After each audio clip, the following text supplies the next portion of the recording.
ዋይ ሲሉ የረሃብን ጉንፋን ሲስሉ እግሬ ይሸታል አይደል? በደንብ ነው የሚሸተው ጋሽ። ምን እንዳሳቀኝ ልንገርህ፣ ባለቤቴ እንኳን እግርህ የረገጥከው መሬት ይሸታል የምትለኝ ነገር ትዝ ብሎኝ እኮ። እውነት ብላለች። እውነት በዚህ ዘመን ከነ ጥስናቶት አክብራ የምትኖር ሴት አትገኝ። ቁመትሽ ሎጋ ነው የኔ ዓለም፣ ኧረ ያለው ማን ነው?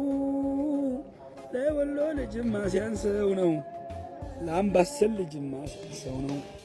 አስገባ ይላል የኔ አካል ተገፎ ይሁንልሽ ጫማ ስጋ የሚጨምር ላንቺ ከተስማማ። አሃ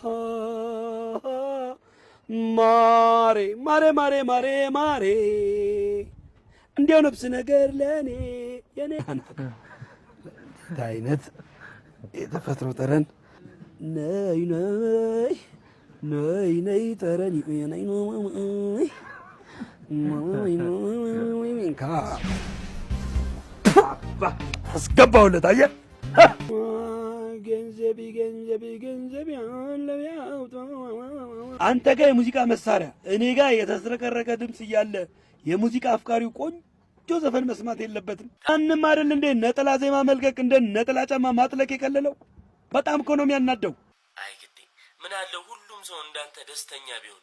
ይኸውልህ ዳኒ፣ እኔም ሞቼ ዋይ ዋይ ከምትል ዋይ ዋይ እንዴ ዋይ ዋይ ዋይ ዋይ ስትል ምን ትዝ አለኝ መሰለህ? አይ እኔ ነገር ይኸውልህ ዋይ ዋይ ስትል የጥላውን ገሰሰ ዋይ ዋይ የሚለው ያ የረሃቡን ዘፈን ነው።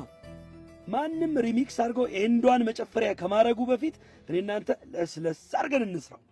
አዎ ይሻላል። ያ ነው የጥላውን ገሰሰን ዋይ ዋይ ዋይ ዋይ ሲሉ የረሃብን ጉንፋን ሲስሉ ያዘመንኮኝ ባይኔ የሚለው ነው። አስረቀረኩብሽ አይደል? ይኸውልህ አልሞት